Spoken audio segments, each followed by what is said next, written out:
and welcome back to the Queens of Ponderosa podcast, where we outfit, outgay, and outslay every single week. We sure do, honey. This week we are getting down and dirty with our Southern charm because we are celebrating the great and mighty Zac Brown being on the show this week. Yeehaw! Chicken fried, that's what we just had for dinner. It's my old Meemaw's recipe. Yeah, we're, for those of you that are watching on YouTube, I guess we have a video on Spotify too. Yeah. So, okay, if you're watching the video, yes, Alicia and I are both in our best, cowboy getup. I have better. Well, but I just have my cowboy But it's hat. giving casual cowgirl, Yes, which is it fierce. is. And then I'm flaming Diva. homosexual cowboy. Yes. So, We love it. yeah, we wanted to honor what is without a doubt the greatest reward in Survivor history. Hands down. As spoken by Jeff and several of the contestants. Several others. And what better way to do that than to get in touch with our country roots. So Yes, here we sir. are, country bumpkins. America. You know what, though? I love country music, and I grew up on country music. Oh, I grew up listening to quite a bit of country music too. My dad used to be super into it, and we listened to it all the time. He's less into it now. But yeah, I grew up listening to Martina McBride, Carrie Underwood, Yes. Miranda Lambert, Shania Twain. Rascal Flatts, Shania Twain. They're no longer called this. They're called Lady A, formerly known as Lady Antebellum. Loved And Dixie Chicks. them. I loved yes, the Dixie Chicks. now known as the The Chicks. Chicks. Yeah. Yes, I saw the Chicks live Did you? at USANA 5 years ago. They and would be amazing. Oh, it was amazing. Yeah, they It would was be amazing. incredible. It was so good. That's so cool. But yeah, listen. Yeah. Country music has its place. Is that place on Survivor? We'll talk about it. But we wanted to, be Have a a part little of fun. one of the greatest rewards and sequences that the show has ever seen. So here we are. And who knew that Dee was such a huge Zac Brown fan? I mean, and country she fan. must have been the biggest Zac Brown fan in the world since she didn't get to go. So I know. How devastating. That was so. I honestly kind of felt sad for her. yeah, I have some thoughts about how I felt about it. Let's just jump to it. Yeah, so Because I have thoughts too. yes. So to introduce, obviously, we're talking about episode 4 of season 50. The Zac Brown stuff was a big part of the episode, but not the sole part. No. But yeah, so let's talk a little bit about it. We are coming back from Tribal, and we have just seen a blind side of Q. Yes. Stephanie is the only one left out of the vote. And everybody comes back to camp and is like, they play the classic, it doesn't mean Yeah. that, you're not Doesn't mean with you're on the us. bottom. Yeah, Yeah. you're not on the bottom, even though you are. It's totally fine. Yeah. And, we just get, some confessionals here and there about how things went.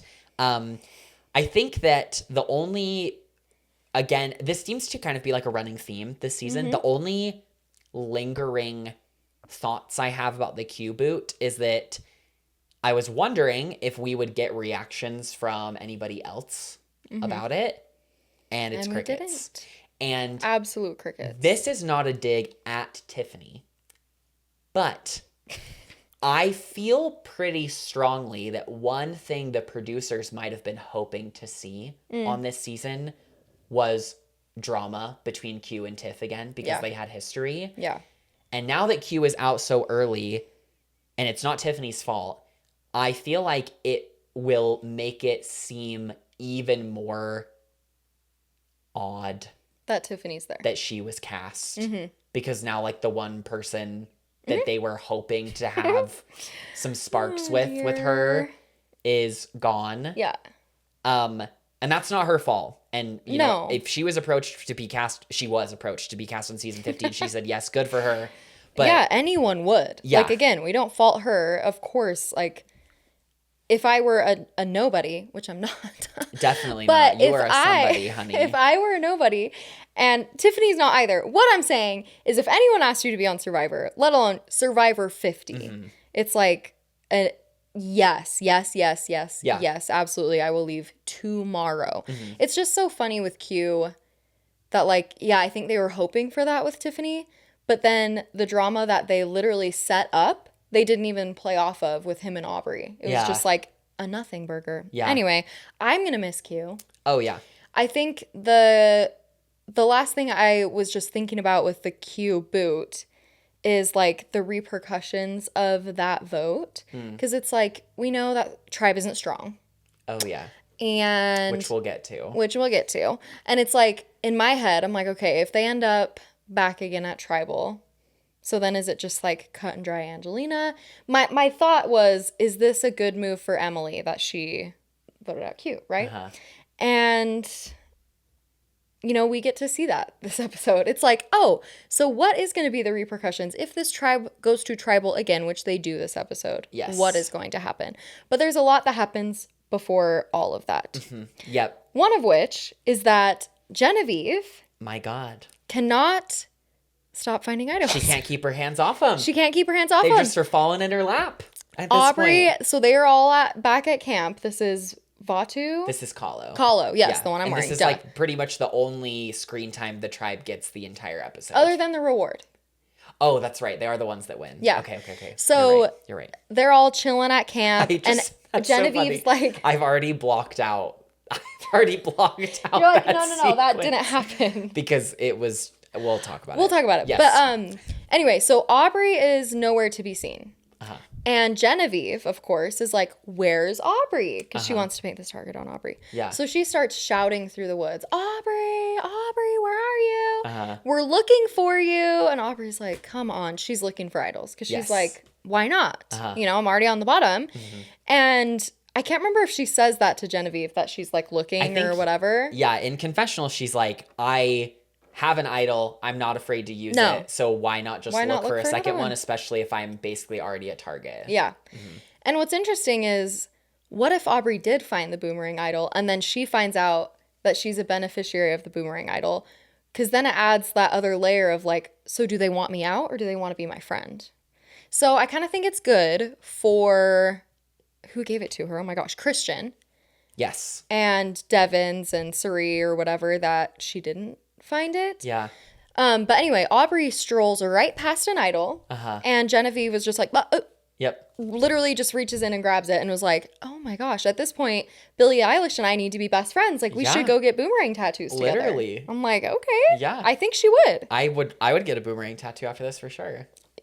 If I were Genevieve, absolutely I would get it tattooed right here. Right here. Third eye boomerang. Boomerang idol. Yes. Yes. Idol. Idol. Yeah. And Alicia, who does she send it to? She sends it to the one, the only, Balls of Steel Riz God. She sends it to R-I-Z. R-I-Z-G-O-D, baby. God bless that little boy now. He's got another idol now. Shoot.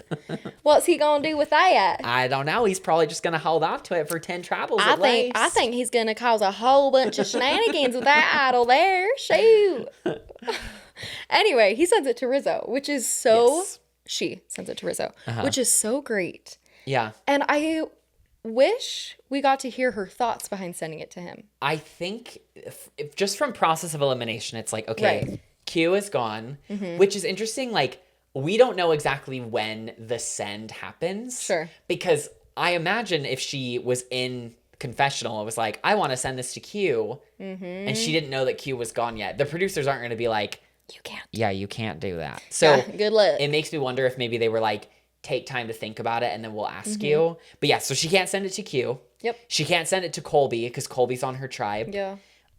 She can't send Steph. it to She could've- Kyle she could've because sent it to Steph. Kyle got sent home. So then, yes, in her mind, the options probably are: do I send it to Steph or do I send it to Rizzo?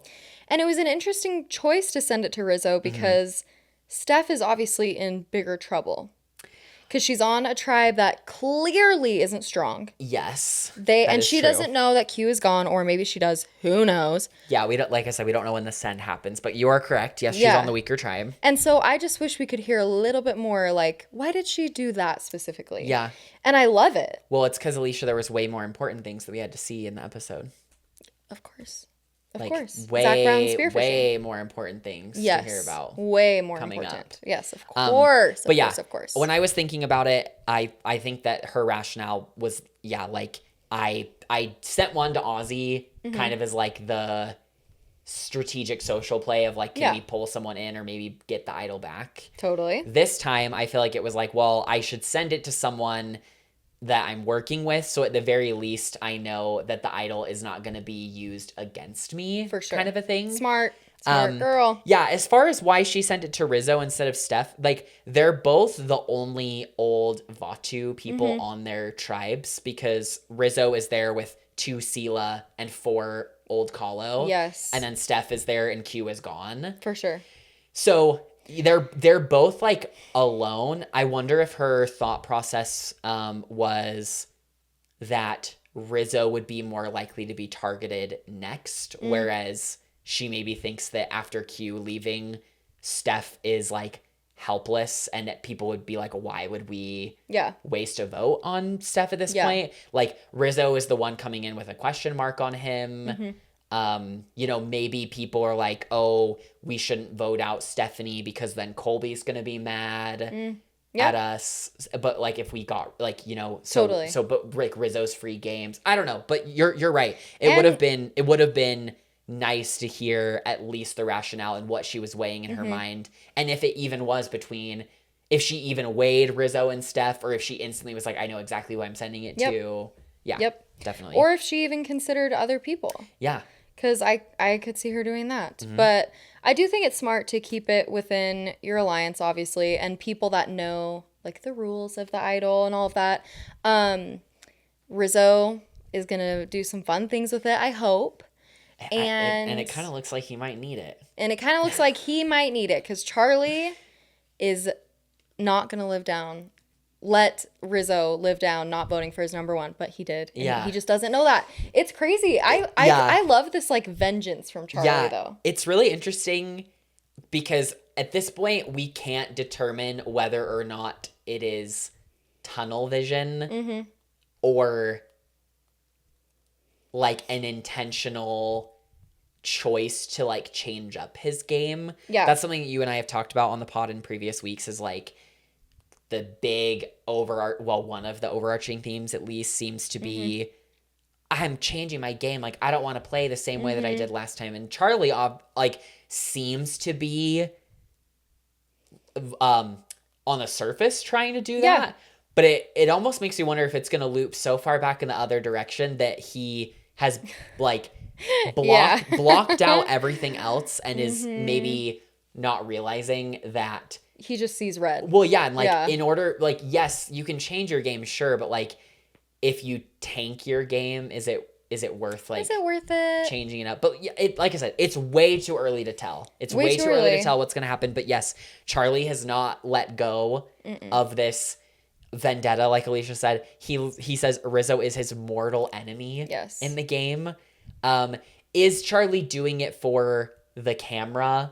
Is another thought I'm having of like maybe it's easy screen time to be like, oh my god, my number 1 ally Maria fucked me over and I'm not gonna let it happen again. Like, you know, it could be both. It could be a good storyline and screen time. It could be a strategic decision. Yeah, I don't know.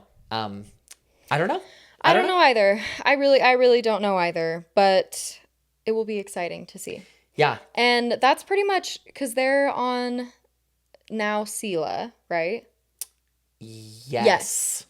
So that's pretty much all we got to see on Sela was this Charlie Rizzo thing in this episode. Oh, and the talent show. And the talent show. Yeah, we saw which was exciting. A fierce, you know, talent show where the boys were performing for the women. And again, Riz God spent this episode winning. He won immunity. He got an idol, and he won the talent show doing Mickey Mouse impressions. Can you do a Mickey Mouse impression? Oh, no. I'm not good at impressions. I can't do it. Like, I'm trying to think if there's, like, any... That was actually good. That was pretty good, actually. You did kind of eat with that. We were just talking about Drag Race before we started filming. And speaking of impressions, who would you do for Snatch Game? Because I obviously would never get cast on Drag Race. But if I did, I've thought about doing Jeff Probst. Oh my gosh. Just because I feel like I could make it really funny. You would kill it with Jeff Probst. Like, the problem is that I just don't know if RuPaul would think it was funny. Because that's the key to Snatch Game is, like, you have to make Ru laugh. Yeah. I think I would do...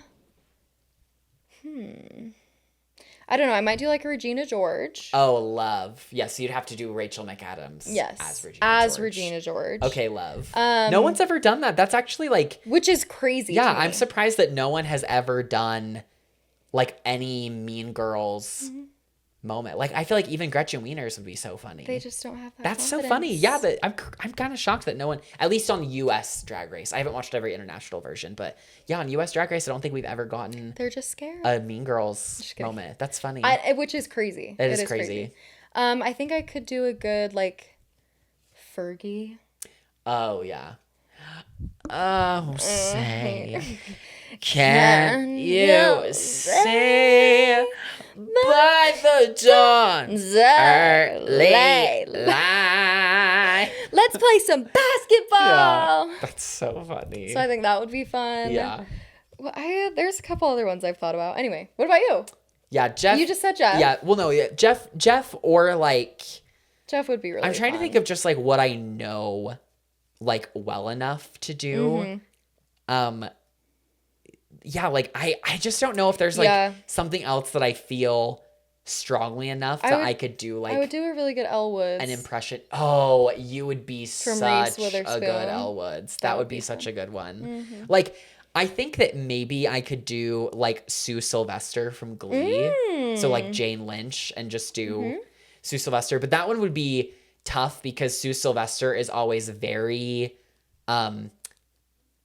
blunt. And you have to have like really good comedic timing. For sure. To make Sue Sylvester funny. Snatch Game is hard. It is. It's really, really Snatch hard. Game is hard. But at the same time, it's like everybody, you know that you're going to do it. You know that you're going to do it. Yeah. Like, it's on every season, and we always get girls that it just seems like, did you even prepare? Did you even think about this? So it's like, it makes me wonder, like, did you even think you were going to get that far into it? Like, into the competition? Yeah. It's shocking to me. Alicia is watching season 12 of Drag Race right now, so that means she just saw... Have you seen Snatch Game yet, right? Yeah. So you saw Gigi win with Maria the Robot. I did. That's a pretty good Snatch Game from what I remember. Jackie's funny as Lisa Rinna. Yep, she killed it. Sherry Pie did a really good job. Sherry Pie did what again? Some old lady. Shiz, I can't remember. I just remember it was super funny, but that's like very on par for Sherry Pie. Yes. Anyway, Snatch Game is... She stuck to what she knew. Yep, she stuck to what she knew, and she did a great job. Yeah. You know. I wonder who Jeff would do. Who Jeff would do on Snatch Game? Yeah. Jeff would do, like, Boston Rob. Yeah, that's true. Yeah, he would do a good Boston Rob. Yeah. You would kill as Jeff. I should do, like, just, like, a bunch of different Survivor contestants. Yeah. Like, I could do Sandra and just be like, that's what you get for plotting against me. That's what you get, and the queen stays queen. The queen stays queen. Yeah. And it's like, look, I'm here for the money. Or I where don't she's care. like, I can get loud too. What the fuck? I can get loud too. Yeah, so good. She's so good. So good. I Anyway, love Sandra. Anyone but me. Speaking Anyone but me.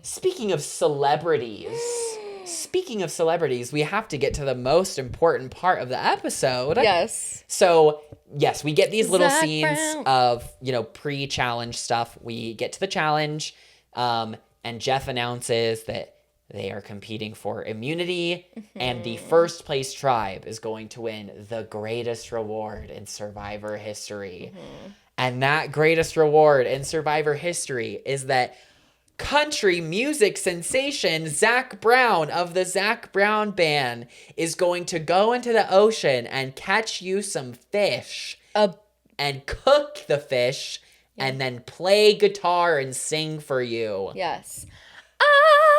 And I noticed that when Jeff announced that it was Zac Brown, we got a lot of shots of Dee being really excited. And no one for else. obvious reasons. Yeah, I have a feeling that a lot of And no people one else. probably didn't even know what was going on. It kind of seems like Dee, Jonathan, and Joe, and then maybe Coach seemed to be the only people that even kind of knew who he was or were even excited about And it listen, initially. if I were on that beach, I would have been jumping for joy. And I love that. I for was you. with Dee because I love Zac Brown. And I think that's great. I think it's great too. And I'm gonna say I think it was an awesome reward. Okay. Like to have, I knew we were gonna have, I knew we were gonna have different opinions. Oh! But it's great because you guys, the queens of Ponderosa can have different opinions. They What? can. But they can. There's I- nothing more majestic than disagreeing with someone. I love it. I love it.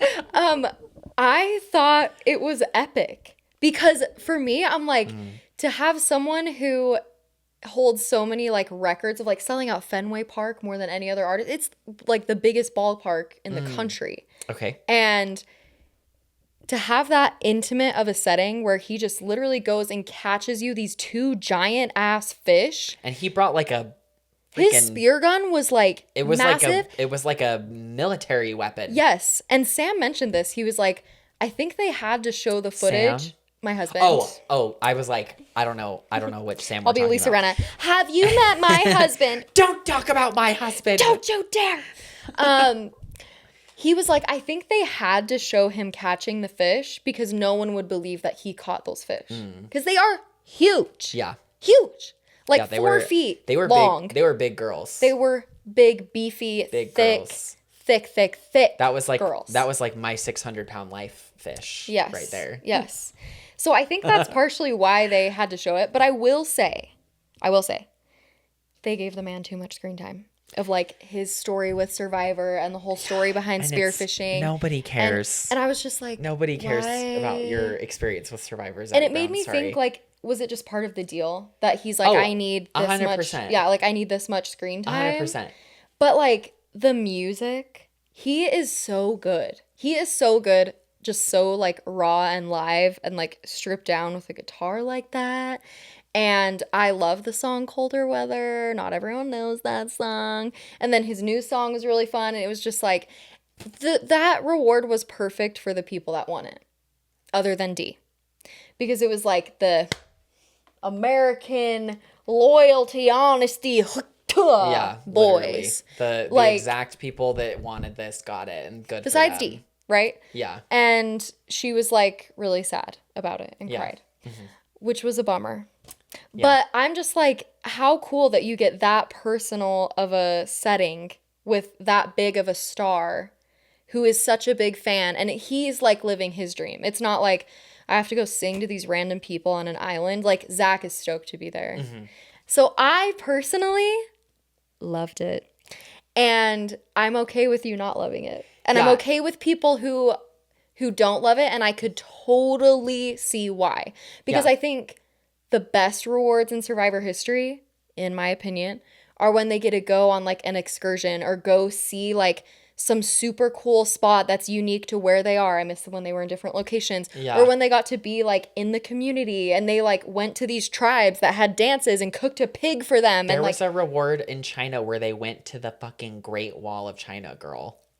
yes. Jeff, I need you. At this point, I've said this so much in my podcast. I need to get it tattooed across my chest. Like, I need you to be real. Be real. Like, be real. I understand he's the host. He has to say it. It's part of the promotion. Blah blah blah. But he was like, this wasn't my idea. But like, this was all I'm Zach's like, idea. Be, and like they probably were even coached to say that in the confessionals. Joe and Coach being like, the greatest reward, and I'm just like, be serious. Yeah. I'm gonna try and approach the situation with more nuance than maybe anyone's expecting. So I'm not just gonna come out here and shit on it. You can. But what I am going to shit on, what I'm going to shit on hard, Yes. is this assertion that Jeff and the contestants are trying to beat into the heads of the viewers that this is the greatest thing Survivor's ever done for a award. That is silly. That is silly.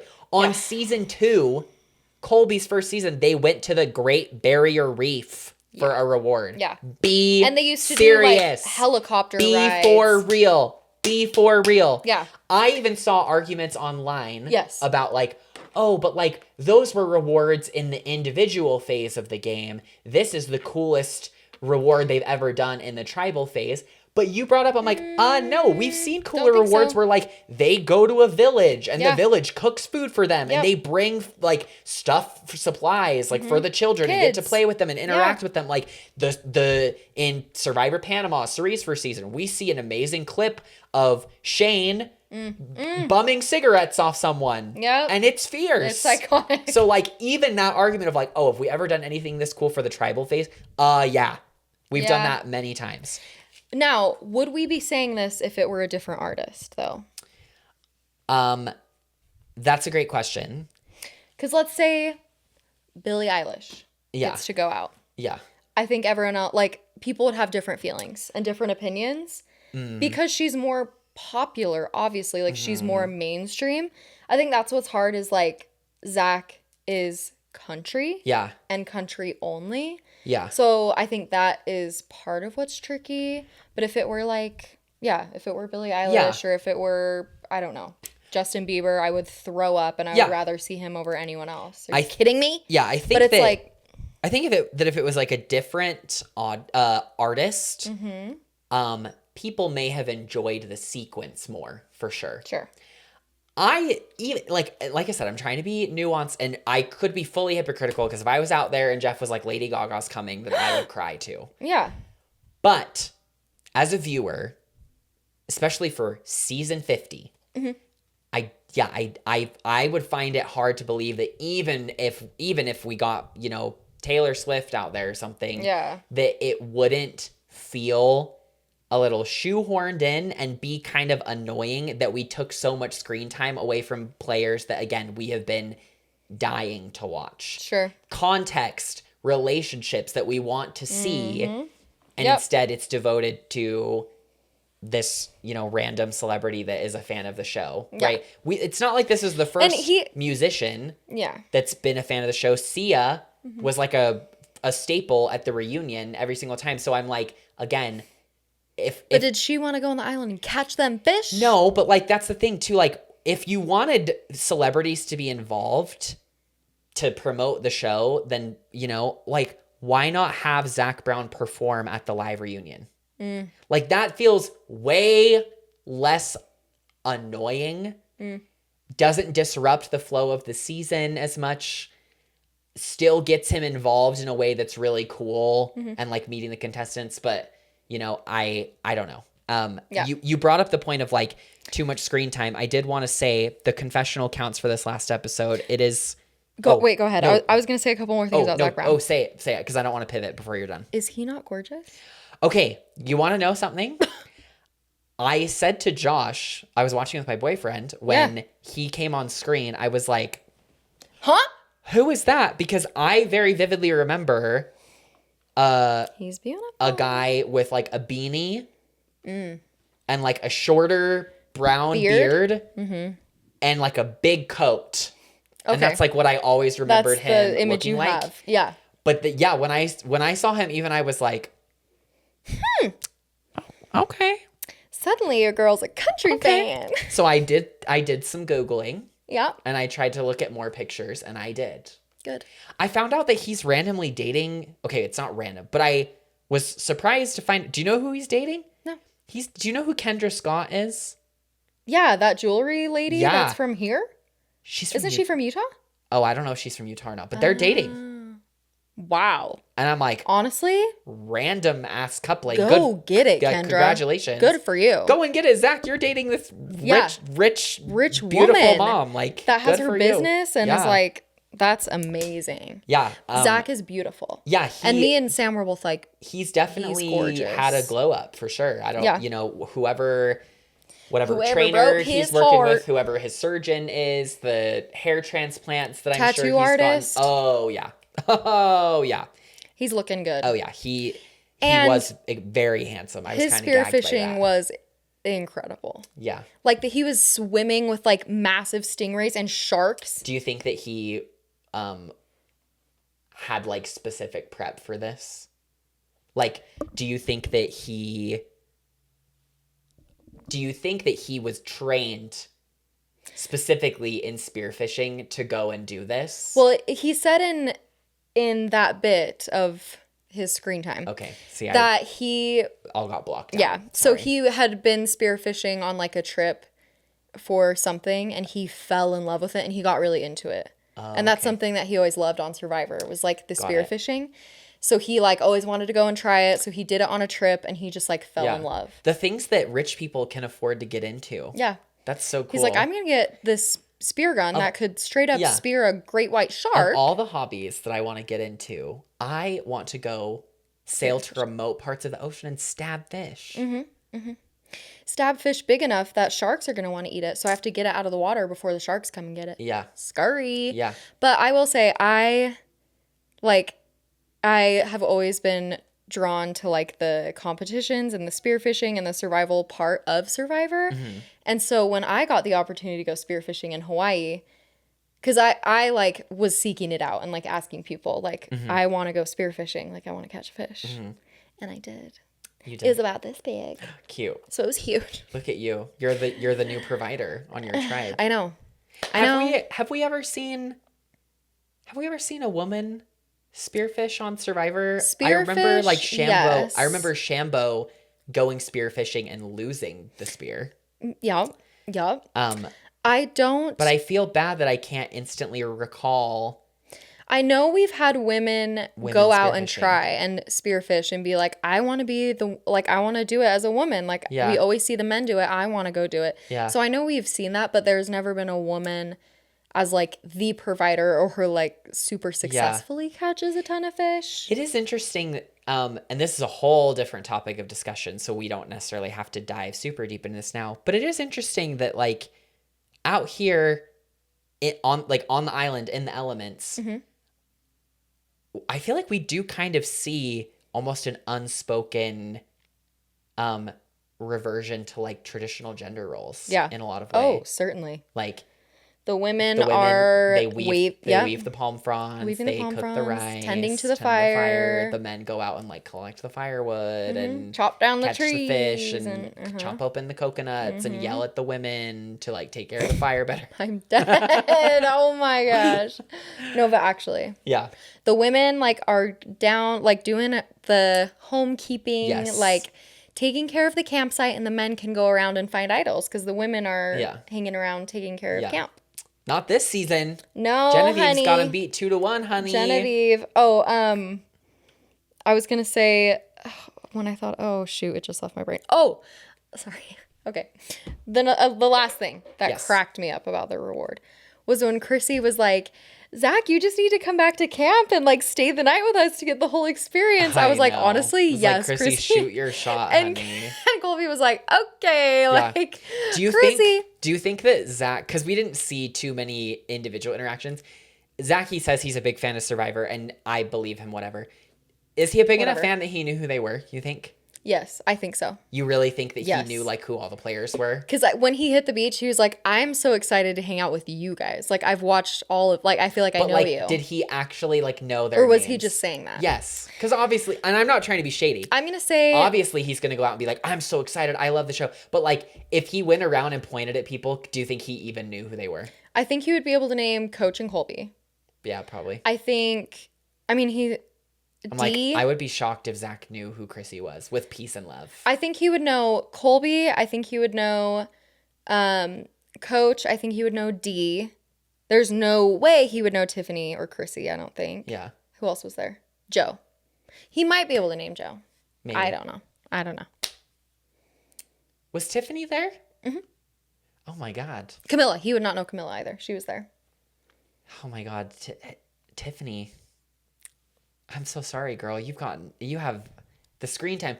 That's the point I was gonna make. Yes. Perfect. The confessional counts this episode. So we got 4 zeros.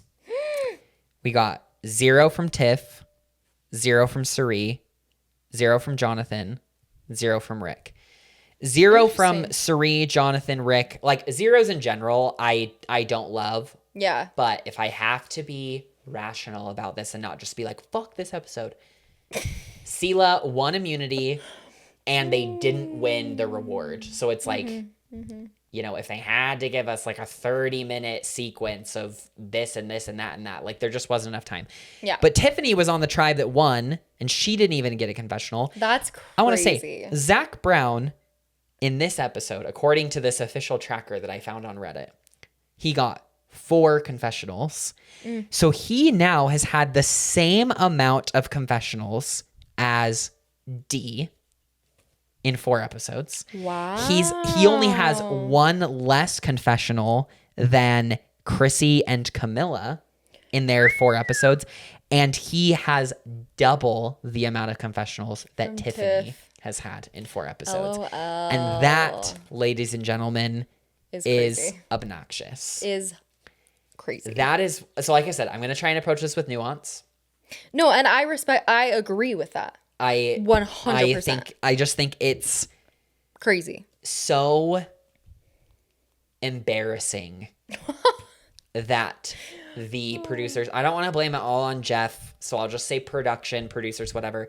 It's embarrassing that of all the things they think they could do to make season 50 epic and cool, this is what they come up with. I genuinely, like, there's this video here. I'll play it for you. It's very short. There's this video that I kept thinking about in my mind. This one right here. So I'll show it to you and then I'll play it for the mic too. Ashamed of yourself. Oh my gosh. Are you not embarrassed? This is really embarrassing.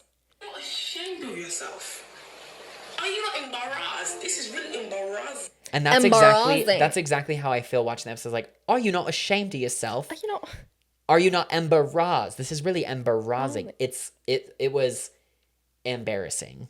I'm not gonna try and clown on people for being excited. yeah, because I liked it. Yes, and that's great. And I'm excited for the players. It probably is really cool. I actually was gonna come on this podcast and I was gonna drag the hell out of Dee for crying. I was gonna drag her because I was like, oh my god, girl, again, be for fucking real. But like I said, nuance. I'm not gonna drag her for crying because you are out there hungry. Tired, Yeah. dehydrated, away from your loved ones, especially on 50. The pressure is probably so high. Yeah. Everything you're doing is calculated. Dee's the only winner left. So I'm not going to make fun of her for crying because I'm sure there's plenty of things that if I was out there playing Survivor that I would also cry about. Just like Liz Wilcox, Yeah. who was quoted in this episode by Charlie, I'm pissed. Her having the meltdown at the Reward Challenge is hilarious. Amazing TV. A little cringe, maybe, but you also have to think about the fact that, like, Context. context. Like, Q literally had been an antagonist in her game. She couldn't eat anything on the island. know. And yes, also cringe and kind of stupid. Applebee's had an emotional connection because it's something she did with her daughter all the time. That part was really cringe. So like I said, I really wanted to come on this podcast and make fun of Dee, make fun of Coach. You can. But I'm not going to because I really do. Yeah. I understand. I would not cry about Zach Brown. And when I watched an episode, I did like roll my eyes. I was like, oh my God, Dee. But I have changed. I've had a character arc. This is Taylor 2.0. I'm not talking about the pod the same way. I'm playing different. I'm talking different. Wow. I'm not gonna make fun of Dee for crying. I am going to make fun of Jeff and the producers. Say this episode, that reward sequence, not Zach Brown himself, not the player's reaction, but just the concept in general is embarrassing to me. It's cringe.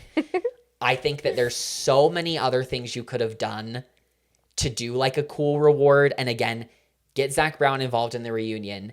Get Zach Brown to, like, I don't know. Him showing up, getting confessionals, us having to spend time listening to him talk about what Survivor means to him. To me, it's just like that's just a little, that's a very tough sell. That was a bit much. That's a tough sell for me. I'll also say, so I'll preface, I don't agree with this. This episode has been received extremely poorly online. This is the lowest rated episode of Survivor ever on IMDb. I don't agree with that. I don't agree with that. I think there are worse. I think there are worse episodes of Survivor.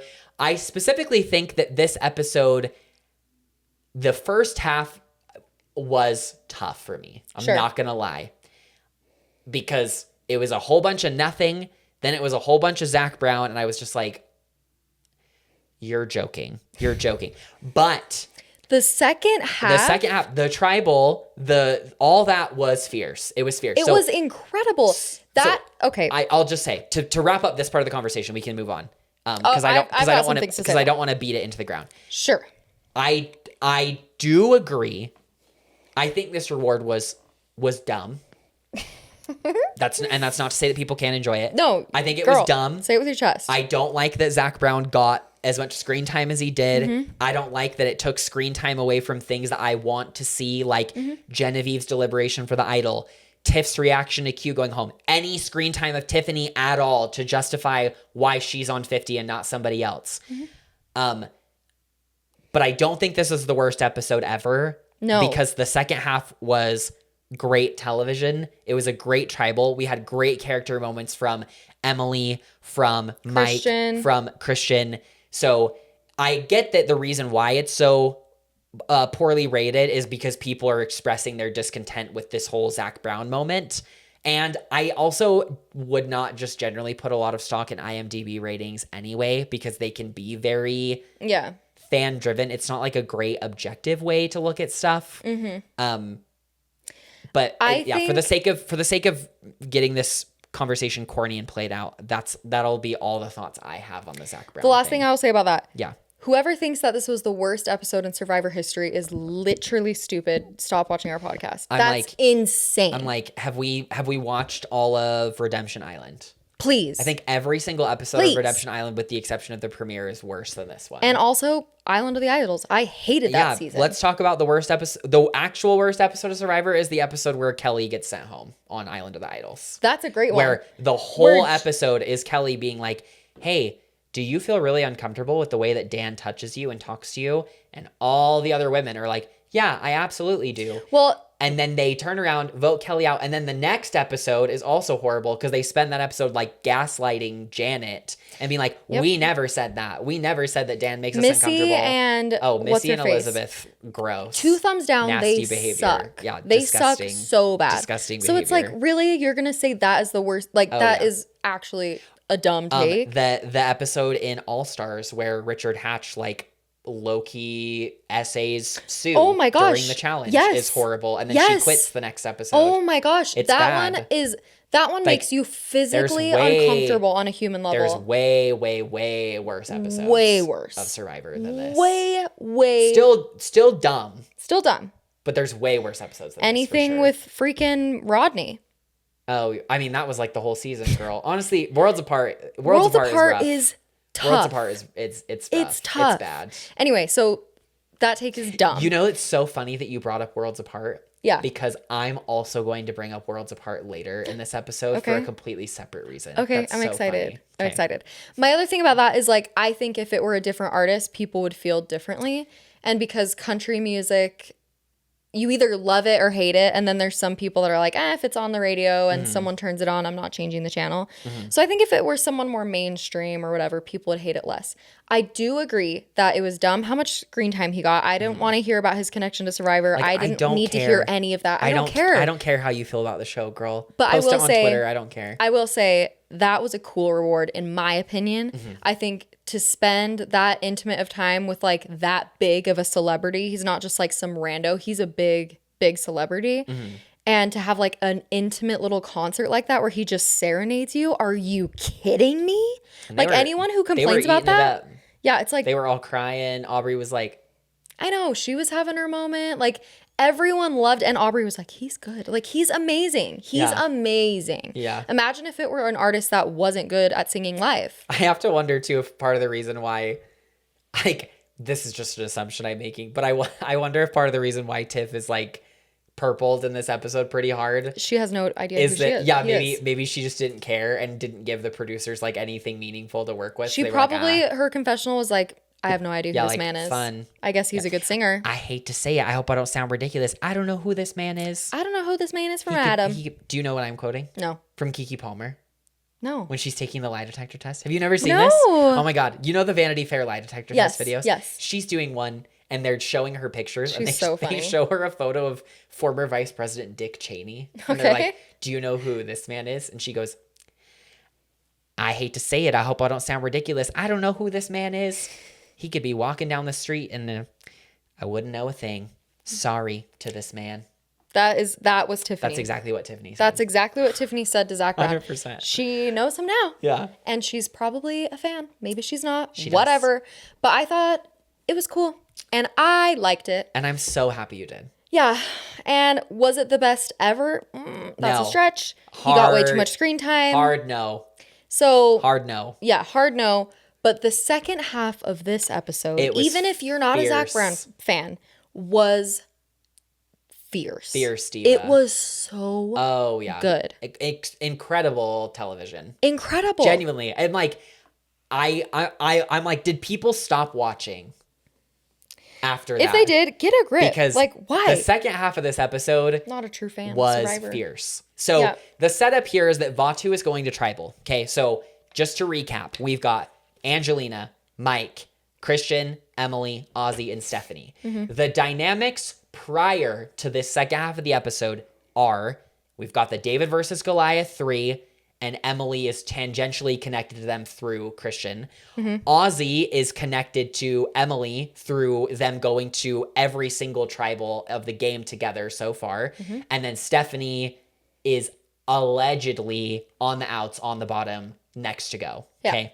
So they lose the challenge. They get back. Miserably. Yes, very, very terribly. Not even close. Huge blowout. Yeah. And Jeff didn't even say The one biggest of, That's what I'm blowout saying. in He didn't even Survivor. say that's like his favorite thing to say, even when it's not that. And he didn't even say it this time. I wonder if he just didn't want to like roast. But I'm like, Mike or- this I don't this know. is actually a time when you would say it. But I feel like Jeff loves to say that it's like a tribe is ahead by like 5 pieces on the puzzle, and they're like, "This is turning into a blowout." And I'm like, shut up, Jeff, shut up.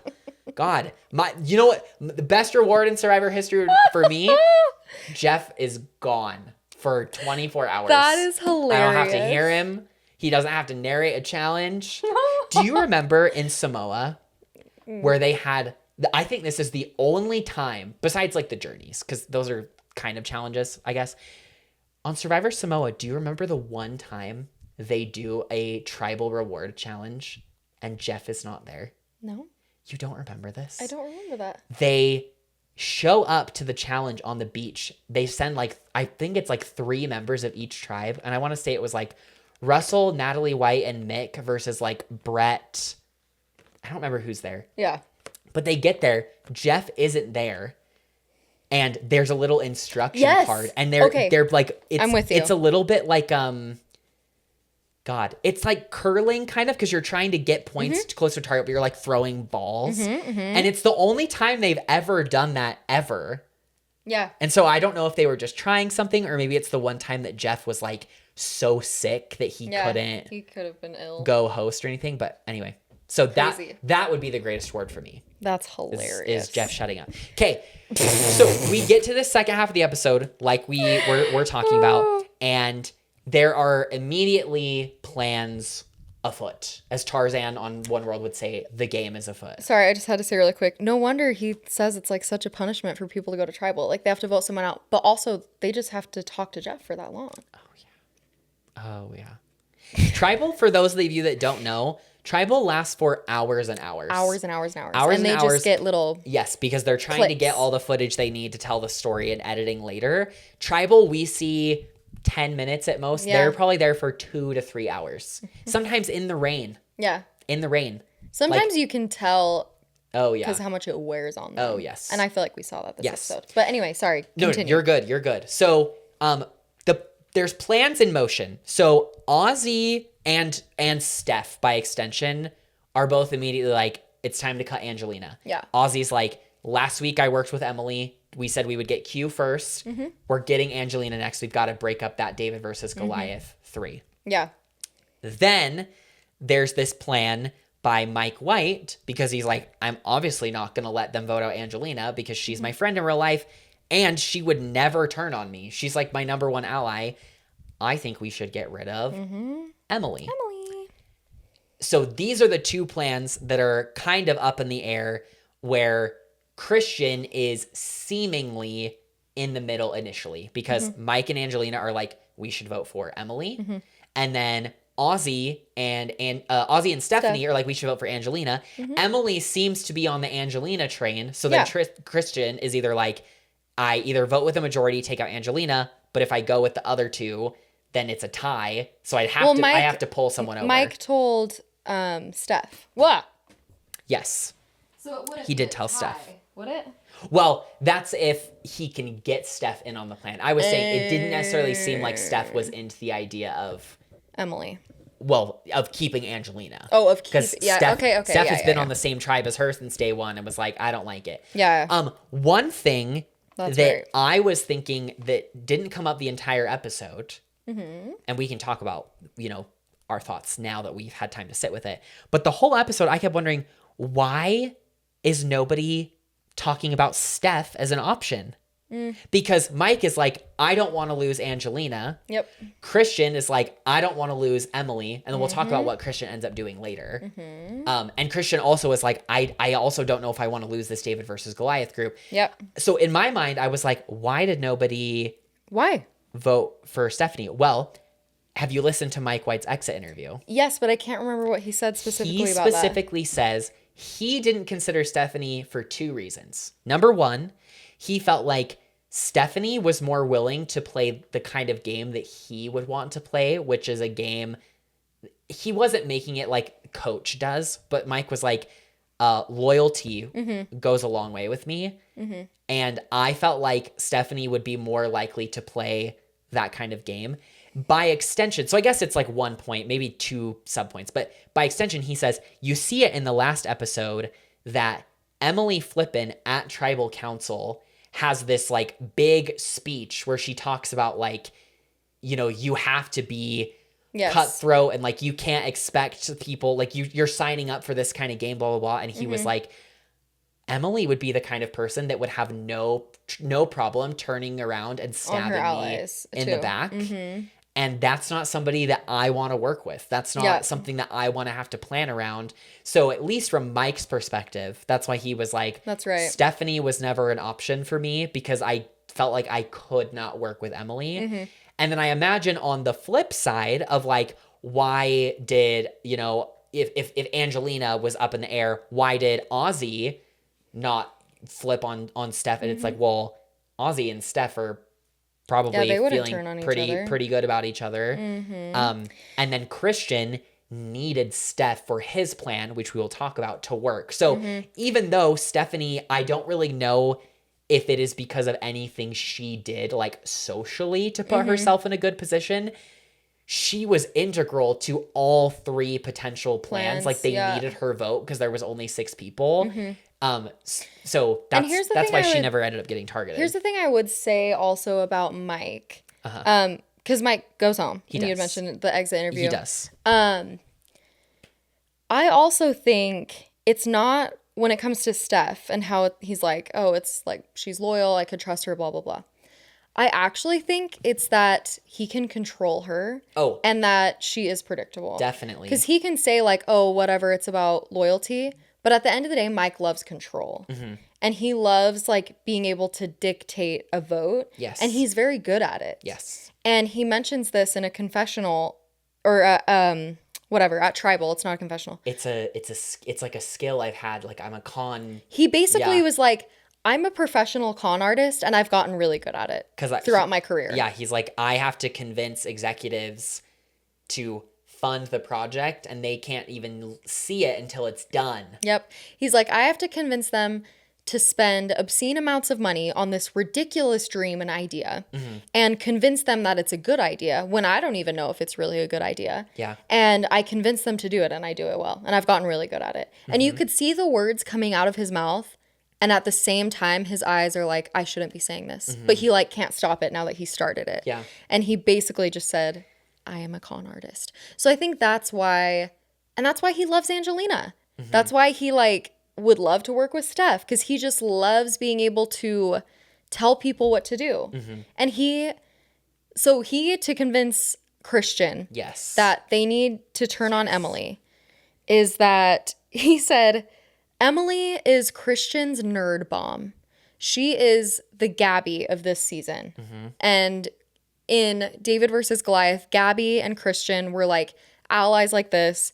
Gabby was a very emotionally scattered. She was high maintenance as an ally. She needed a lot of reassurance. Anyway, she turns on him and votes him out. But he just like, Well, she attempts Oh, she attempts to. Yes, that's right. He gets her out first. And then Christian he ends had up an going idol. the next episode anyway. Yes, yes. Anyway, and Christian just like poured so much into her and cared so much for her. And when Mike says this, like it really hits Christian. And then he has a confessional where he cries and he's like, I've never cried about this, but like that really hurt. Like that really, really hurt. And he doesn't want this to happen again and to repeat.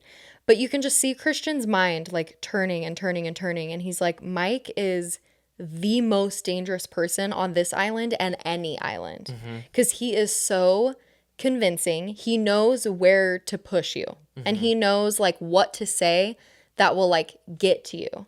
And he said that to Christian to get him to comply with his plan. It was to scare the shit out of him and be like, I don't want to be betrayed like that again. Yeah. And listen, this is I'm such a big Christian fan. Like Christian is everything to me. I love this man and I love Emily. So I just like love that they're working together. But anyway, Christian comes to the conclusion we have to vote out Mike White. Do you have anything else to say up to that point? No, I think you did a good job at explaining, you know, I think like you said, Mike was trying to not tell Christian what to do. Yeah. I feel bad just like repeating something that was already said on a different podcast, but I'll bring it up now. Yeah. I listened to Rob Has a Podcast. He brought up a really good point here that I feel like is worth repeating here. So I'll make it clear. These are not my thoughts. Rob Sesternino said this. Rob said that Mike White here seemed to be playing on the fact that a lot of players are coming into the season. Maybe it was Sam Phelan that said this because that was the guest. One of them on this recap episode they did on Rob Has a Podcast. One thing that was talked about was a lot of players obviously are coming into this season wanting to play different, be different. And Mike White seemed to be trying to play on Christian's like what was the thing that tripped him up last time that he's trying to stop this time? And it was having what they called a blind spot for his ally turning on him. But the point they made is that Mike didn't exactly tell Christian exactly what to do, but he was very direct and was like, I think that Emily might be your Gabby. Don't make that same mistake again. Whereas Cirie earlier this season does something similar, but instead of just telling people, don't vote for Ozzy, let's vote for Savannah, Cirie instead gives people enough information to where they come to the conclusion that she wants them to on her own. On their own. On their own. And it doesn't seem like Cirie is planting it. Yes. She inceptions their asses. A couple episodes ago when Savannah leaves, the conversation that's being had is, all right, what are the pros and cons of Ozzy versus Savannah? And they're talking and she's like, Ozzy's not good at the game. Oh, Savannah does have that advantage she got in her pocket. We don't know what it is. And then you see everybody else come to the conclusion of like, yeah, it's probably better for us to take out Savannah. So Cirie dictated that vote even though it doesn't seem like she did. Mike here was maybe a little more overt and direct. And they talk about on Rob Has a Podcast, if he would have maybe taken a different avenue, the outcome may have been different if Christian could have come to that conclusion on his own. But with Mike being the one to like stoke the fire, push the wound, put salt in it, it's ironically what made Christian be like, and that's exactly why I have to send you home. Well, which I thought was a great analysis of what we saw. Yeah, that was a perfect analysis. And yeah, I haven't listened to their podcast yet. And I think it's good to share too what they say because not everyone who listens to this also listens to Rob Has a Podcast. I just wanted to make it clear that I'm not the one that for sure came up with that. For sure. I think Christian also in David versus Goliath, he clocks that Mike has to have control and loves control. He understands that. Because Mike is the one that ends up getting him out. Like, Gabby tries. Yeah. Gabby was goaded into doing that. Yeah. By Mike. Or Mike. And then the next episode, when Christian actually leaves, it was Mike White leading the charge. Yeah. And Nick especially, the winner from that season, understands how Mike functions and that he works this way because the Jabeni 3, Nick would want something to happen, but at the end of the day, it was always Mike's way or the highway. And so I think Christian was like, yeah, I could potentially repeat this Gabby scenario, but I also don't want to repeat or let Mike do his thing that I know he's going to do, which is get everyone to do what he wants. And I'm not doing that. Yeah. And I also think Mike, like, he and Angelina must be so incredibly tight because he literally just threw out his whole game for her. Like, he stuck his neck out so far for her to save her, you know?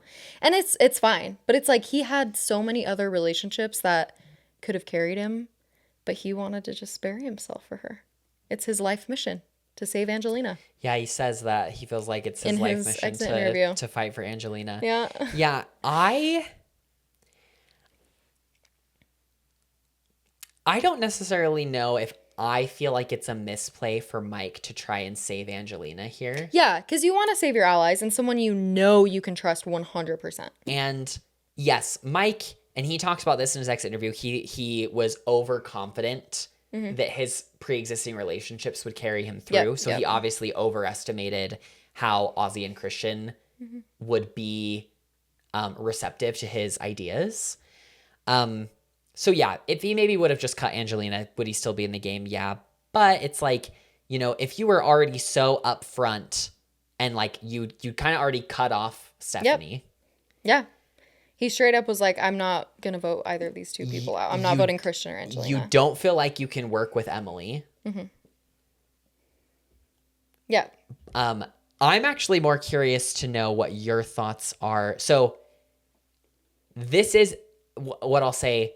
It's an impressive move by Christian because having a 3-2-1 plurality vote, which we can dissect a little bit more, is very impressive. It takes a lot of social and strategic acumen to know exactly where everybody's votes are going and not require a majority of the votes. Do you think this was overall a good move for Christian's game?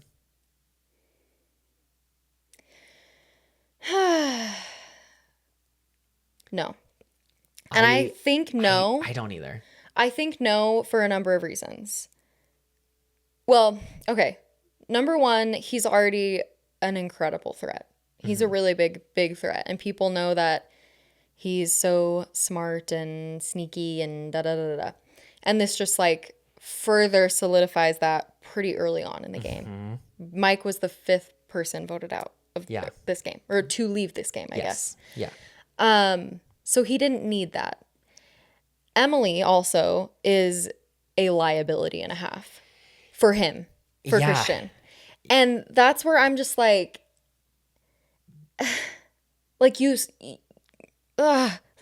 why for Emily? And I guess it's because they already have an alliance. They have a working alliance with like Devins and Friends, Christian. they're friends in real life. They're friends in real life. Christian also is a loyal person. Like he's loyal to the soil. Like it's just how he is. And so he was just like, I don't know. I kind of already have this relationship. I think keeping the David versus Goliath 3 together is also very dangerous. And if he has to go back to his old tribe or anyone from his old tribe, like Suri or Devins, when they were in this alliance, and explain why he like voted her out to keep the David versus Goliath 3 together, that would be hard and it would be really suspicious. So it's like, I don't know. My gut says no, it's not the best move for Christian. What do Yeah. you think? I also think that hindsight will be 2020, Always. but currently right now I'm like mixed to negative on how this is for his game because Yeah, I just had another thought, but go ahead. I'll keep it in my head. go for it. I don't want you to forget. Mike White is honestly an incredible threat, though. And so I think a lot of people could also be appreciative that he got him out and that they don't have to do that. Because I Definitely. think a lot of people, like, there's just this weird dynamic where people are starstruck with Mike White. They want to be on the White Lotus. Like, he's so incredible. Whoa. He has so many friendships, like so many relationships. He's so well connected. Everyone wants to like work with Mike White in some capacity. So it's really hard to want to vote Mike out. So I could see people being like, kind of like, whew, we didn't have to do that, you know? Yeah. I think that this, like I said, I feel mixed to negative because yes, like he did get out a big threat.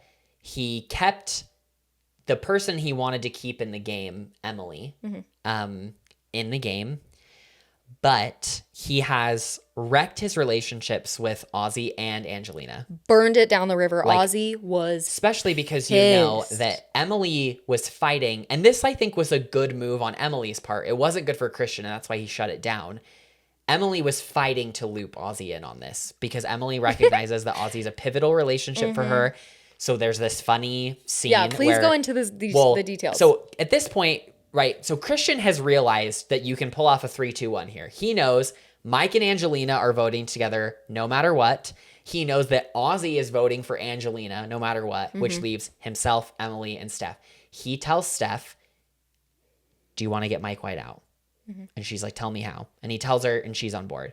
Then he goes to Emily and is like, that he has the ammunition he can use because he's like, hey, you're the target. Mike's trying to flip it on you. We have to vote for Mike, me, you, and Steph. Emily's like, can we tell Ozzy?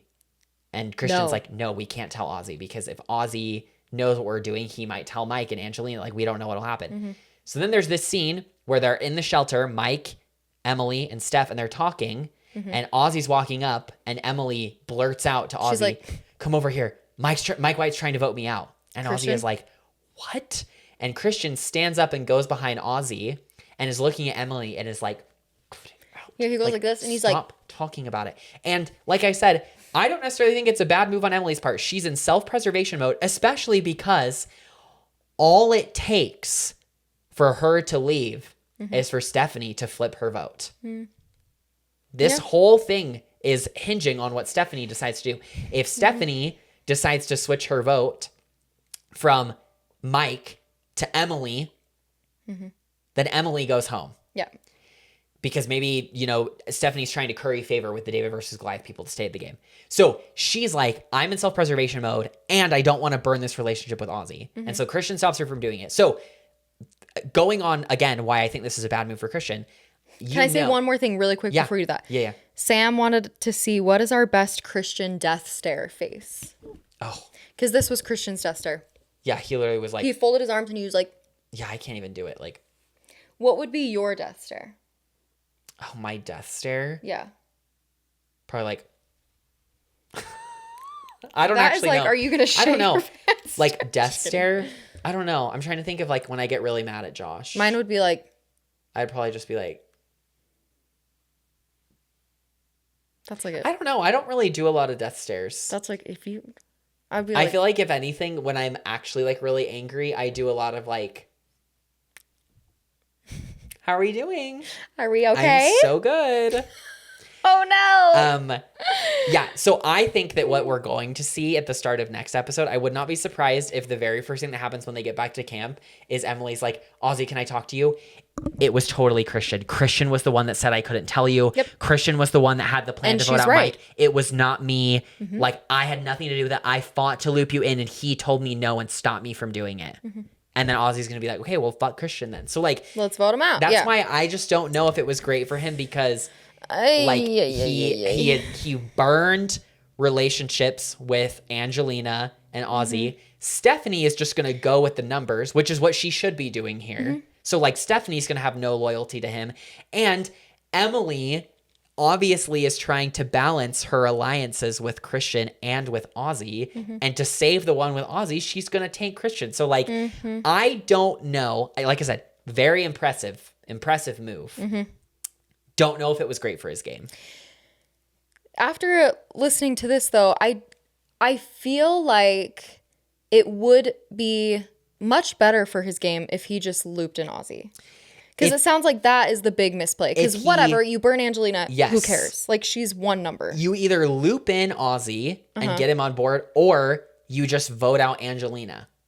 Because you're still weakening Mike White. You can get Mike White next time if you lose again. And you haven't pissed off Ozzy, Yeah. and you haven't stressed Emily out. Yeah. And you probably curry favor with Steph because Steph wanted her out from day one. Yep. So, like, yes, he took out a big target. It's a big move for his resume. And it was very impressive to pull off a Yes. 3-2-1. Yeah, but I don't know how I feel about it in terms of his longevity in the game. It will be So let's pretend they go to tribal again. Well, it's interesting because if you watch the preview for next week, did you watch it? Yeah. I can't remember how it's. The preview is Jeff says that both tribes that Oh, lose the that's challenge are going right. tribal. And it's unclear if that means we're getting 2 people voted out or if we're seeing like a Game Changers as tribal where Right. 2 tribes go to tribal and one vote one person out. goes home. I feel like to keep up with the game, they're gonna have to vote 2 people I out. think so too, but we don't know. Right. But yes, so So let's assume they go to tribal. Angelina? I mean, Everyone's pissed at Christian. They vote out Christian. yeah, like I could see Ozzy saying like, should we swing it Christian now? Like Ozzy and Steph maybe will still want to get Angelina out, but now I almost feel the same as like people might have said, why vote out Stephanie now that she's alone and we can use her as a number? I almost wonder if people will say the same about Angelina of like, she has nobody in the game now.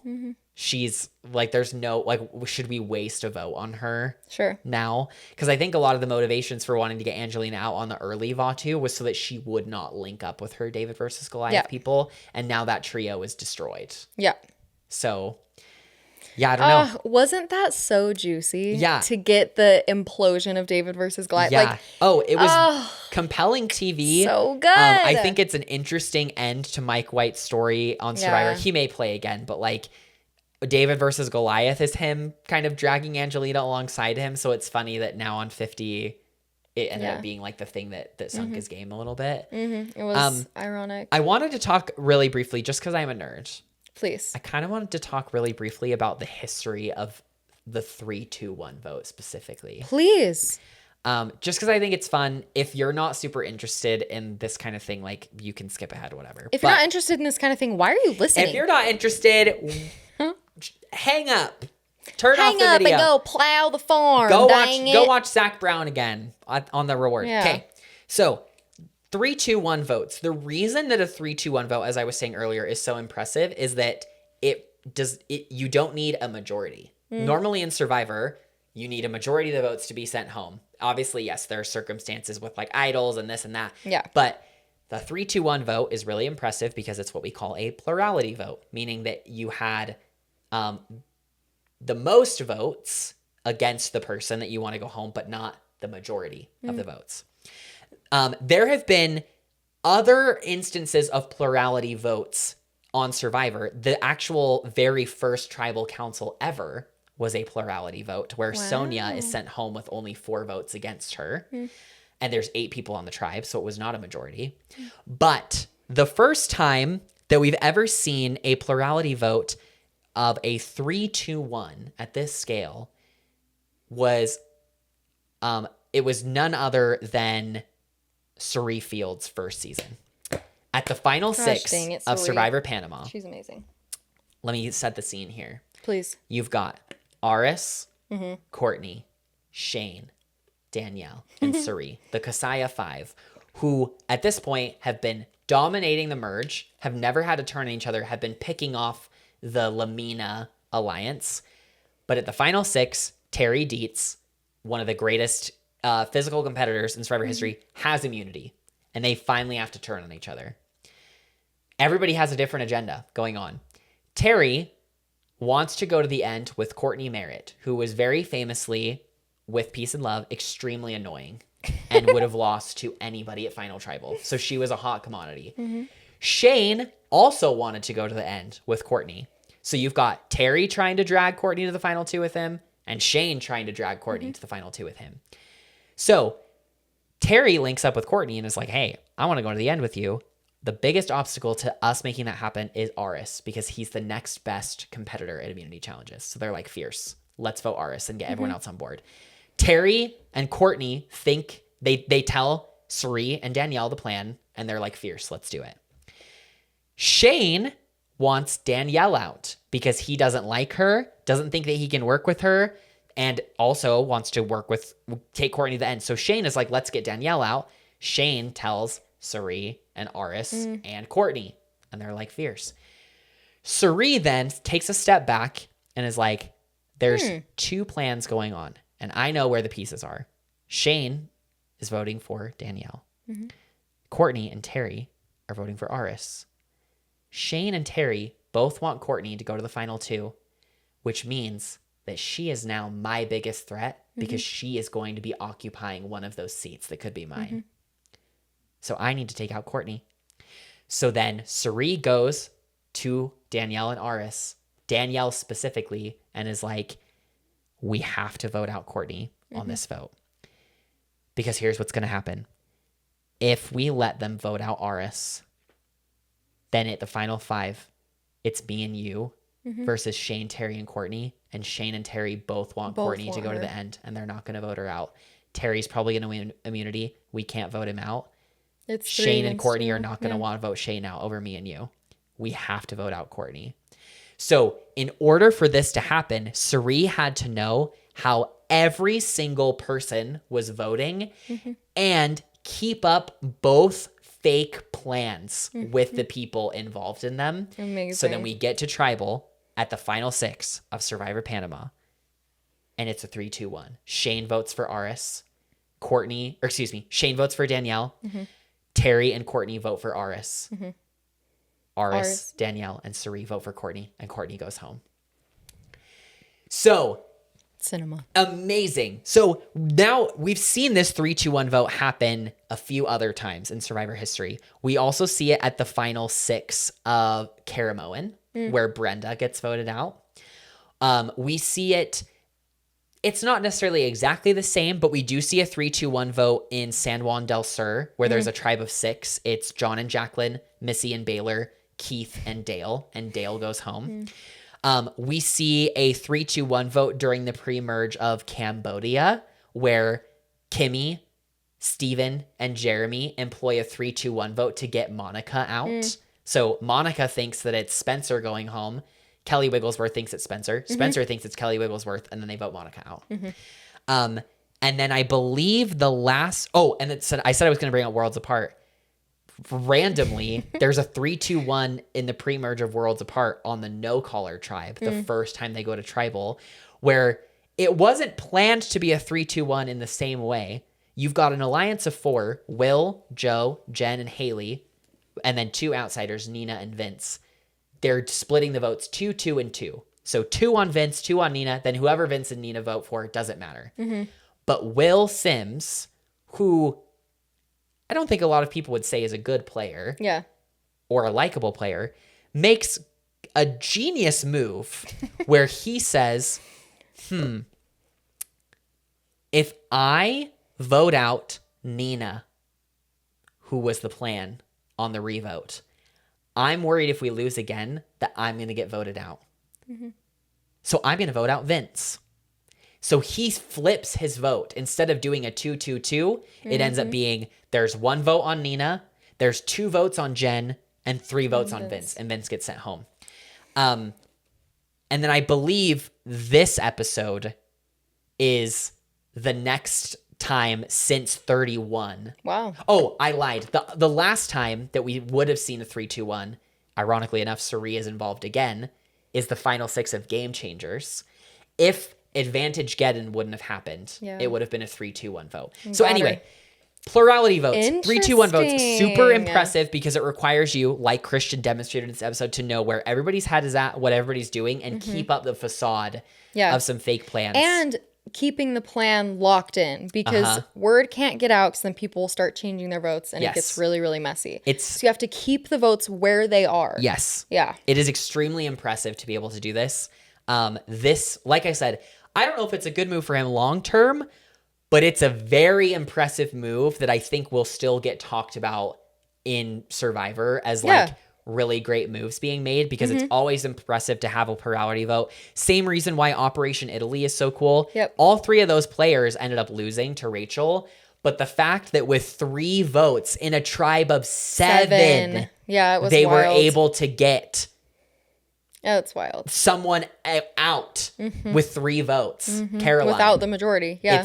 It's crazy. So It's anyway, like I amazing. said, hopefully that wasn't too boring of a tangent, but that was the first thought I had when I saw that it was going to be a 3-2-1. I was like, oh, this is my time. Yeah. This is my moment. This is the nerdy taking shit that these I love kids talking about. to school. I want to tell our audience about the intense skill and strategic acumen that it takes to pull off a 3-2-1. Yeah. And who better than to be the one to create this than the one and only Cirie Fields. Like, what an honor to her legacy. Yeah, no, So seriously, fierce. seriously. And she did that. No one had ever done it before. And she did it at a time before there was all this stuff like idols and advantages, lose your vote, extra vote. Because we've seen other Shot in the dark. plurality Yeah. votes. Marianne got Omer out of the final 6, but it wasn't a 3-2-1 vote. It was 2-2 to 3 because she had an extra vote. So it's Right. like, okay, plurality, whatever. But like, so impressive that Cirie did that. So It's, impressive. Like, to this day, so fierce. Yeah, So obsessed there's a with reason her. she's on the season. Yeah. And there's a reason Professor Dr. Christian Hubicki is on the Yes. season. And maybe he'll be able to mend with Ozzy. Maybe. Because Christian is really, really good socially. He's just yeah. like charming. Yeah. Ozzy, with the social game he wants to play, I feel like, sorry. With the social game that Ozzy wants to play, I feel like even if he doesn't forgive Christian, he might pretend that he forgives Christian. But when they're leaving Tribal, Christian and Ozzy turn around to grab their torches, yeah. and Christian is like, I'll talk to you. Like, I'll tell you everything. I'll fill you in. Ozzy's like, too late. Yeah. That's all he he's says. mad. He's like, Ozzy- too late. He is pissed. Ozzy reverted back to his initial thing of like being dead. left out of the vote. Yeah, you're dead to Ozzy's me. always been a really emotional player, and that way when he gets left out of the vote, he's pissed. Yep. I'm pissed. Yeah, he's gonna pull a Liz Wilcox Yeah. next episode. I love that they didn't just reference her. They showed it. Yeah. Oh, I yeah. loved that so much. What else did I want to say? Yeah. Oh, I mean, Christian also, along with Mike, kind of shooting himself in the foot at Tribal, talking about how he's a pro con artist. Christian continues to talk about how he's just like incredibly analytical and social and this, and that. Like, he just starts talking a little bit about his profession and is just like, blah, blah. And you can see him being like, I should shut up right about now. And then Emily Yeah. has this moment where she's like, I don't like the vibes. I feel weird. Something's like, what did she say? Something. She was like, I have a sinking feeling. Yeah, she's like, I have a sinking feeling in me. The vibes are off. Something feels off. Like, I don't know. And Angelina's like, what do you mean? Yeah. I love Emily. Yeah. And then everyone She's else, so literally everyone funny. else was just, They're like, Yeah, I mean, I could tell that Christian was a bit nervous. Emily is tough to play with a little bit. yeah, Just because she's she is a bit of a loose, tricky. bit of a loose cannon Yeah, this season. she's a bit of a loose cannon. Yeah. I loved when Mike got blindsided and he was like, you skunks. Yes. Good job. Amazing. And like, yeah, Yeah. like very gracious exit. So Yeah. sad to see him go. I know. So sad to see him go.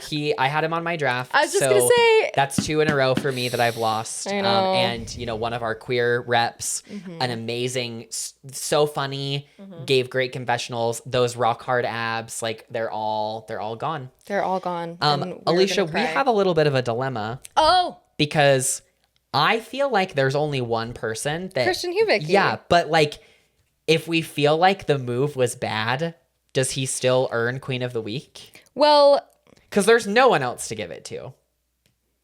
we could give it to Mike.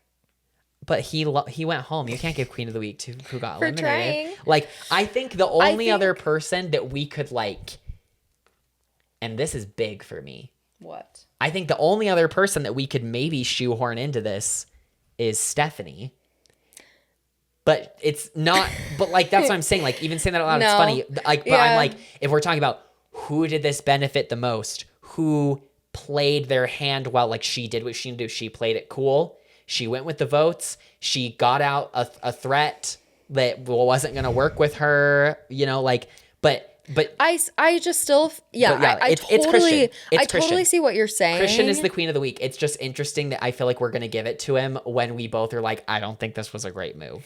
Yeah, I don't know if it was the right move for sure. And the thing is like, it was impressive to be able to pull off. It was impressive for him to just like know exactly where all the votes are going, to keep everything locked, to try and keep Emily at bay, to save it from getting out to Ozzy, he wasn't working with Stephanie before, and neither was Mike, and they both wanted Stephanie, but Christian successfully persuaded Stephanie to work with them. Yeah. So it's like, I don't know if it is the best move for him. It was impressive. Yeah. Stephanie, Yeah. I mean, I guess It is still, yeah. We could think about giving it to Genevieve. She Yeah. found the idol, sent it to an ally, Yeah. won the immunity challenge, Mm-hmm. saw Zach Brown. Is Zach Brown Queen of the Week? Zach Brown, Is baby. Zach Brown Queen of the Week? Yeehaw. No, he's not. So yeah, I guess then that means our options. I think because Genevieve is the only other person we could give it to. Yeah. I'm gonna say that I feel like it's Christian, Yeah, I feel like it's Christian as well. but it'll be interesting to see if we give him Queen of the Week and then this like absolutely tanks his game. He's in a very precarious Yeah. position. Because Survivor 50, and granted, it's because he's gone to Tribal every time, but Survivor 50 has been the Emily Flippin and Christian Hubicki, but mostly like the Christian Hubicki show. He has, at this point, he has 29 confessionals. What? 29. He has 29. In 4 episodes? Ozzy has 25, but 19 of those were in the first episode. Wow. Emily That's has had crazy. 18. Mike and Genevieve have both had 17, and then everyone else is like low double digits or single digits. So it's literally just been the Christian show. the Christian and Emily show, I'm not mad. and then a little bit of the Ozzy show early on. I'm not mad. So Wow. Amazing. Christian Hubicki, I Christian think Hubicki, you are the first person You to are win. the queen. You're the queen of the week. You've won it. I think this is your 3rd time, so congrats to you. But I think you're the first person to win Queen of the Week where I am acknowledging that you winning this may not be good for your game. Like, we'll see. I don't know Yeah. what this means for you. Props to you for pulling off something so cool that was Yes. hard and tricky to do. Yes. Was it the best? We'll Time will see. tell. Time will tell. will tell. Time will tell. Do But we love you? congratulations. Yes. Yeah. Through and through, you're a queen. Mike White, you are a queen as Rest in well. peace. Rest in peace. You are not a queen of Ponderosa, unfortunately. But you're a queen We in love real life, you. honey. You got those We'll miss Emmys. you. Listen, Yeah. you have multiple Emmys. This is a little queen prop. You got the real trophies, girl. You have the real You have, trophies. I think he won 3 Emmys for The White Lotus Oh my gosh. for the first season. So Amazing. props to you, girl. Amazing. Yeah. But honestly, overall, I thought it was a great episode of Survivor. Everyone Yeah. can poo-poo it. I just Yeah. got a text from one of my Survivor friends who sent me a picture of him watching Zach Brown singing. And he was like, I like Zach Brown, but this was lame. It That's what was. he said. It was. And I disagree, and that's fine. Yeah. Because, I mean, Yeah. whatever. We just talked about it. Rewind it if you want to hear our opinions again. Yeah. But yeah, mixed feelings. We'll see where it goes from here. Yep. Hopefully, Mr. Beast and Oh my God. Don't even remind me. Oh, I forgot that was happening until just now. if Alicia. Zach Brown, Oh. if that doesn't get lower than Zach Brown, that's what I was just will about to say. outrage. That's what I was just about to say. It was like, oh, you thought you saw the You thought- lowest rated episode on IMDb? You Just wait. wait, honey. Just wait. Just Because wait. the Mr. Beast episode will be even worse. Oh my God. No doubt. Okay, once again, we can talk about this when we get there, but I just want to say this now. Please. Mr. Beast's audience, and this is actually, I'm gonna say it's shade. Mr. Beast's audience is like 5-year-olds. Okay? Yeah. That's who watches Mr. Beast, is like small children, maybe up into like the preteens. I would say 5 to 12. Does Jeff think that those people are watching Survivor? Those kids are at home watching Mr. Beast, Coco Melon, and Bluey. That's what they're watching. They're watching that shit. Not Bluey's Coco fierce. Melon. Sorry, I shouldn't lump Bluey in with Mr. Beast and Coco Melon. Miss love Rachel? Bluey's fierce. Oh, Miss Rachel's fierce too. Yeah. But like, Not that's what I'm saying. Coco Why Melon. cast Mr. Beast? Because your target demographic for Survivor is not 5 to 12-year-olds. I'm gonna say it is. I'm gonna say it kind of is because they need a new Okay, generation of fans. Then you know what I'm gonna say? Please. Are you not ashamed of yourself? It's embarrassing. Are you not embarrassed? This is really embarrassing. That's embarrassing. Embarrassing. I'm not saying it's embarrassing to try and get new people to watch your show or have a new Sure. generation embrace the show. We saw what they did the last time they tried to get kids in it. We had those fucking puzzles in 41 and they cut that shit so fast because they knew it was embarrassing. And they're going to do the same thing again when they have put Mr. Beast on 50 and they get worse press for doing it. Worse ratings on IMDb. Those kids do not watch network television. They are at home in front of their iPads 24/7 watching Fortnite and Coco Melon and Mr. Beast. They are not watching Survivor. My catchphrase of the season, Alicia, Be for fucking real. This is insane. I am going to lose it on this podcast. I am going to crash out. Oh my god. Just go ahead and call in a guest host for the Mr. Beast episode, girl. I can't take crying. it. I can't take it, girl. I don't think so, honey. Survivor appealing to 12-year-olds. Coco Melon. And what's funny is that I said all of that, and guess what age I started watching Survivor? I was like 10 turning 11. Yeah. So I'm full of it too. You know what? It's no. I'm sorry. But the difference is, listen, I started watching Survivor not because of Mr. Beast. I started watching Survivor because I saw Amanda Kimmel serve face, serve body, serve puss, body, yaddy, yaddy, and be the first woman to play a hidden immunity idol and save herself. That's why I started watching it, because that was gay rights. Okay? I didn't watch because they put some dumbass celebrity who got famous for saying, how many people can I stuff into a glass box for $1 million? Or whatever the fuck Mr. Beast does on his fucking YouTube channel. But, you know, I'm a hater, but he's way more successful and rich than me, so, you know, props to him. Exploiting children, you know, and getting them to click on your content. Congratulations, bestie. Love you. This is crazy. Taylor, I love you. This will be my audition tape for Survivor. I love you. Savannah was like, be yourself, be authentic. I'm like, I have got the clip for you, Jesse Tannenbaum. Love you. Oh my gosh, I am in absolute tears. That's hilarious. Thank you. So to get the preteens and the teens into Survivor, you need to just bring back all the island hot. You need to bring back the Black Widow Brigade. Amanda Kimmel was in contention for this season. Yeah. Why didn't we secure the bag to get her on? I will go out and try and be something like Amanda Kimmel. Oh, you will. And get all the kids being like, I want to be like her. Mm-hmm. I want to be like her. Yeah. I mean, I could see kids watching Savannah and Dee and being like, I want to be like that. I just feel, you know, like if it truly is your intention to try and get like younger audiences to watch your show, That is so funny. I just think there's better ways to do it than casting Mr. Beast. Because yeah, one episode. I couldn't agree more. I couldn't agree more. That's so cool, but they're not gonna keep watching. Do we Because want guess what? They're gonna go watch Mr. Beast? Mr. Beast. They're gonna go Mr. watch Beast. him again. Like that's not how you Here's the get thing. people into it. And do we don't want his fan base anyway.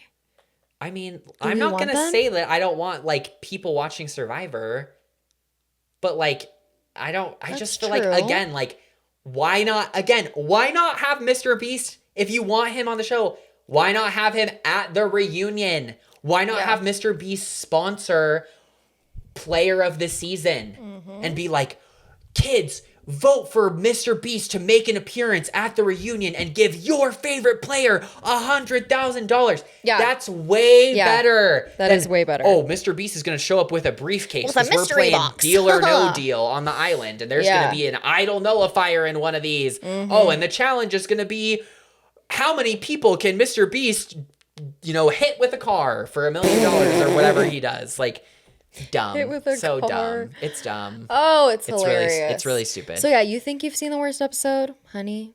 Honey, You I don't have think not so. seen I don't think so, honey. anything yet. And we don't know what Jimmy Kimmel's gonna do. Jimmy Fallon. Who is it? I think it was Jimmy Fallon too. Okay. Oh my god. It keeps getting worse. Why is it all men? Why is it all men? I mean, we got Billie Eilish, she didn't show up but though. she didn't show up.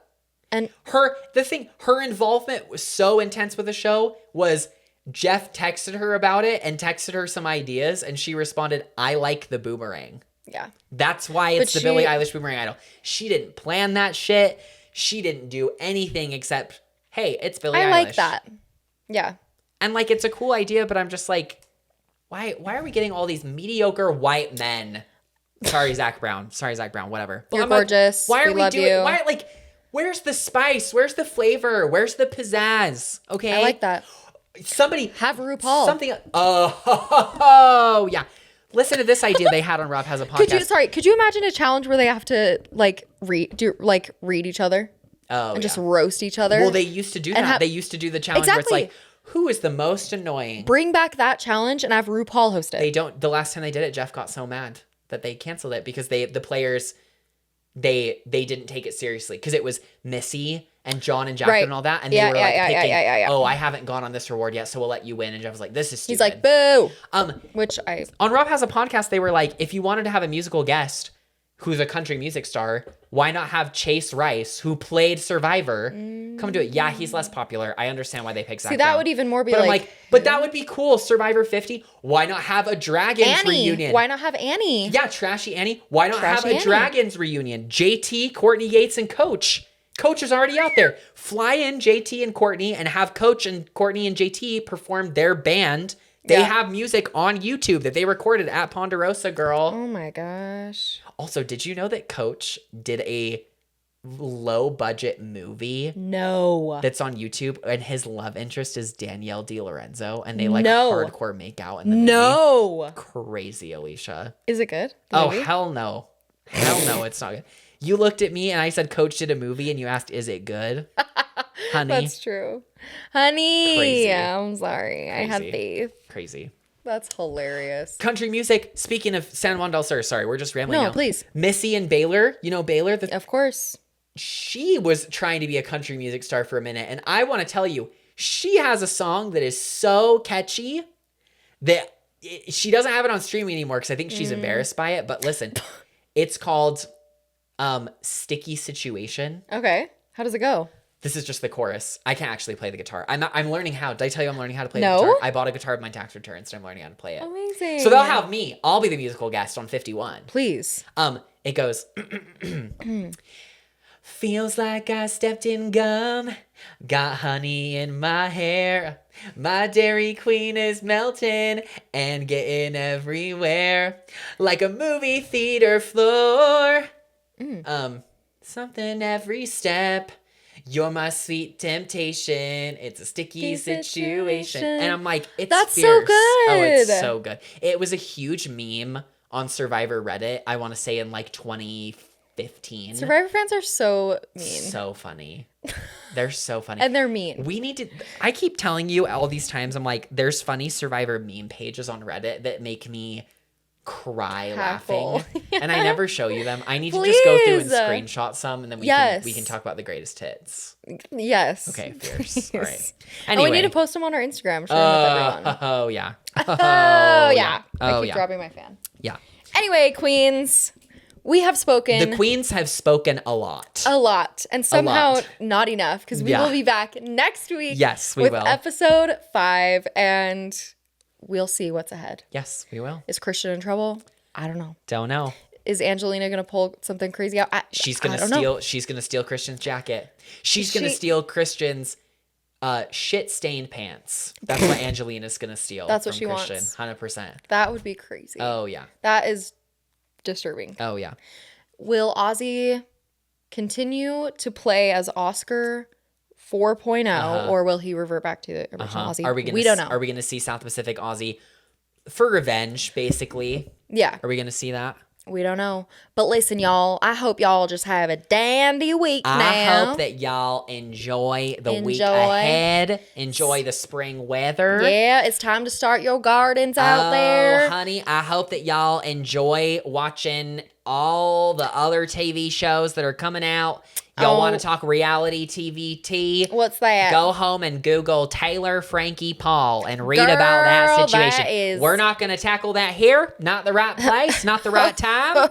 But if you want to talk about drama on the TV, honey, go and Google. Go and watch that one My now. accent is getting so... I don't even know what kind of accent I'm doing. Did I tell you Listen. on my mission, the first time I went to a Zone conference, I put on a fake Southern accent because I thought it would be funny. Why? Because I just thought it would be That's funny.